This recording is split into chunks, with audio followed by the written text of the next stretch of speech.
Question number 22 को देखिए, 21 तक ऑलरेडी मैं बता चुका हूं, ठीक है। तो 22 क्या कह रहा है, in the given figure A M perpendicular B C and A N is the bisector of angle A if angle A B C is equal to 70 degree and angle A C B is equal to 20 degree, find angle M A N. आपको M A N यानी ये angle find करना है, okay. Given क्या है, आपको ये B दिया हुआ है, ये सी दिया हुआ है, ठीक। अब इसमें हो क्या रहा है कि ये बाइसेक्टर ए एन जो है वो इसका बाइसेक्टर है। A N is the bisector of angle A, मतलब ये एंगल और ये एंगल इक्वल हो जाएगा because A N is the bisector, okay. Now सबसे पहले हम लोग एंगल ए फाइंड करेंगे, तो लिखेंगे in triangle A B C angle A B C plus angle B A C plus angle A C B is equal to 180। क्यों? Angle sum property, angle sum property, okay.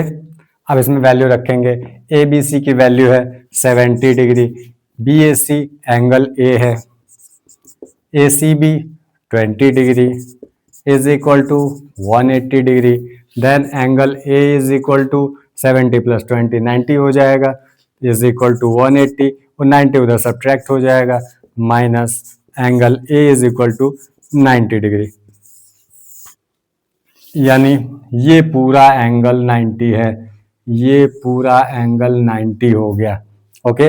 अब ये पूरा angle 90 हो गया, तो क्योंकि ये ए एन क्या कर रहा है, इसको बाइसेक्ट कर रहा है, तो ये एंगल 45 हो जाएगा, ये एंगल 45 हो जाएगा। इतना समझ में आ रहा है? तो हम इसको लिखेंगे, since A N is the bisector of angle A, then क्या हो जाएगा, angle B A N is equal to angle C A N is equal to 90/2 cancel is equal to 45 degree. इतना क्लियर है? अब आगे चलते हैं, तो हमको क्लियर हो गया कि ये जो है ये 45 डिग्री हो गया, ये एंगल, ये वाला एंगल 45 हो गया। अब इस ट्रायंगल की बात करेंगे, ए बी एम की, ए बी एम इसकी बात करेंगे। एक चीज और इन्होंने दिया हुआ है, A M perpendicular B C, A M is the perpendicular, यदि ये परपेंडिकुलर है तो ये और ये 90 होंगे, okay. In triangle A B M लिखेंगे, in triangle A B M, triangle A B M में क्या हो जाएगा, angle A B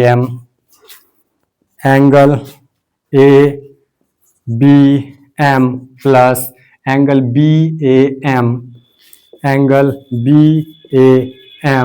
plus angle A M B is equal to 180। Again angle sum property यहाँ पे आपको लिख लेना है। ए बी एम कितना है, ए बी एम ये है 70 डिग्री, बी एम कितना है, बी ए एम वही आपको फाइंड करना है, angle B A M, angle A M B कितना है, A M B 90 degree, okay.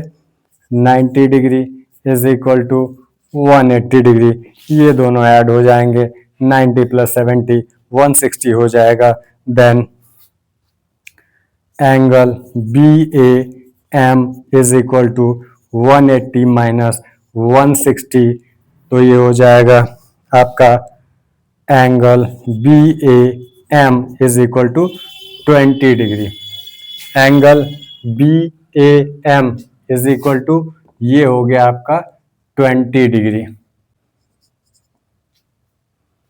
हमें बी ए एम नहीं चाहिए, हमें चाहिए एम ए एन। तो एम ए एन कैसे आएगा, तो यहां हम लोग लिखेंगे, यहां हम लोग लिखते हैं angle B A N is equal to 45 degree, हम कहीं पर निकाल चुके हैं, B A N is equal to 45। तो बी ए एन में कौन कौन सा एंगल आ रहा? बी ए एन में एक एंगल ये आ रहा B A M, angle B A M plus angle M A N, angle M A N is equal to 45 degree. B A M की वैल्यू आपने यहाँ 20 निकाला है, तो 20 plus angle M A N is equal to 45 degree. Then angle M A N is equal to 45 degree minus 20 degree, then angle MAN is equal to 25 degree. This is the answer. अब question number 23 देखिए, इन the given figure BAD parallel EF, BAD ये parallel है EF के, angle AEF 55 degree, AEF 55 degree and ACB 25, ACB this is 25, find angle ABC, यानी आपको ये angle find करना, ये वाला एंगल फाइंड करना है, ठीक है। तो हम लोग लिखेंगे given BAD parallel EF, then AE is the transversal, so angle AEF is equal to angle CAD, angle CAD is equal to 55 degree, क्यों? corresponding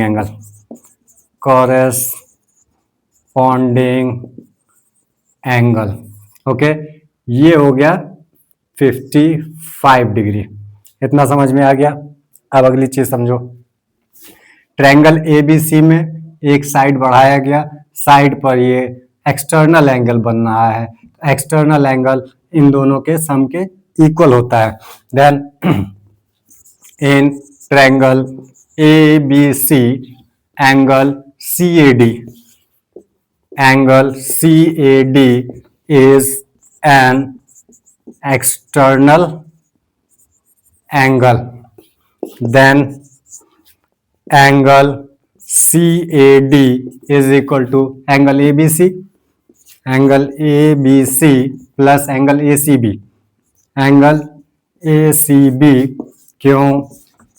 एक्सटर्नल एंगल प्रॉपर्टी, ठीक है। एंगल CAD कितना है? 55 डिग्री। ABC आपको find करना है, angle ACB 25 degree दिया गया है, then angle ABC is equal to 25, 55 में से सब्ट्रैक्ट हो जाएगा, 55 degree minus 25 degree is equal to 30 degree, यही आपका आंसर होगा।